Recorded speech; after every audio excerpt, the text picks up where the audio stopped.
If you played a game of frisbee at the park, you'll probably know how fun it is. But did you know that throwing the flying disc could be considered a competitive sport? Well, for the sportsmen of the Ultimate Frisbee Super League, it most certainly is. James has more.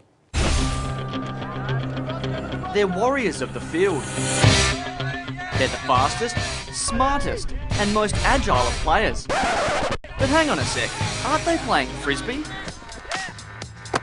Well, this isn't your average throw and catch game in the park. This is a place where frisbee throwing is taken very, very seriously.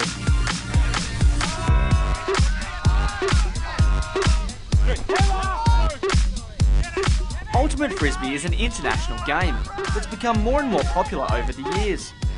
Well, it started in the 60s over in the States. There was a bunch of college students that were actually lived near the Frisbee Pie Co. They used to grab these pie tins. Now these were metal, very heavy and quite hard.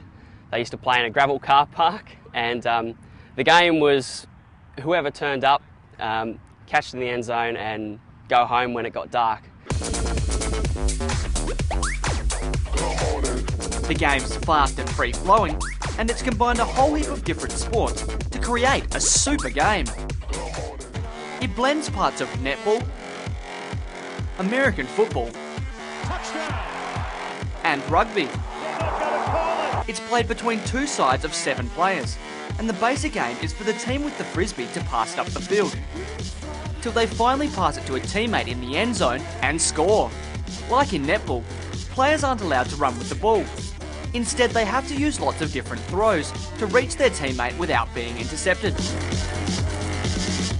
Alright Dan, can you show me some of the different throws you use? Well, the first is the backhand. That's one of the most commonly used throws. So the idea is you point your shoulder at where you want to throw, hold the disc nice and tight, and then flick your wrist. The next one is the forehand. It's on the other side of the body, the idea being to throw around the defender in front of you. Last throw is the hammer. This one's to throw over defenders that might be standing in your way when you can't throw a forehand or a backhand. So the idea is to put it above your head and throw it much like a ball. If the frisbee is intercepted, dropped or thrown out of bounds, it's given to the team defending, and then they become the attackers. One of the big differences to most competitive sports is that there are no referees in Ultimate Frisbee, so the players have to make their own calls and trust their opponents to play fairly. Now here in Adelaide, they're starting up a youth league, which will be one of the first of its kind in Australia.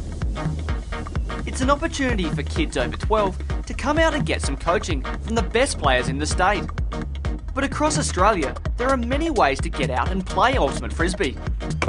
The best way to start out is with a local club somewhere close to you where you can go along, have a bit of fun, learn a bit about the game, and if you get better, you can go into state and play against the best in the country, and if you're really good, you can play for Australia, go overseas and play against the best in the world. So after a bit of coaching from Dan, I was ready to give it a go myself.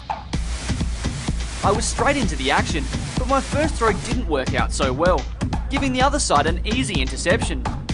After a little while, I started to pick it up a bit, and thanks to a long throw from one of my teammates, I even scored my first ever point in Ultimate Frisbee.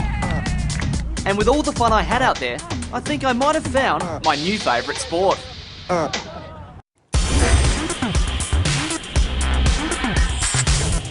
Did you know that an Ultimate Frisbee weighs 175 grams, 15 grams more than your average freestyle frisbee? Their heavier disc flies further and moves faster.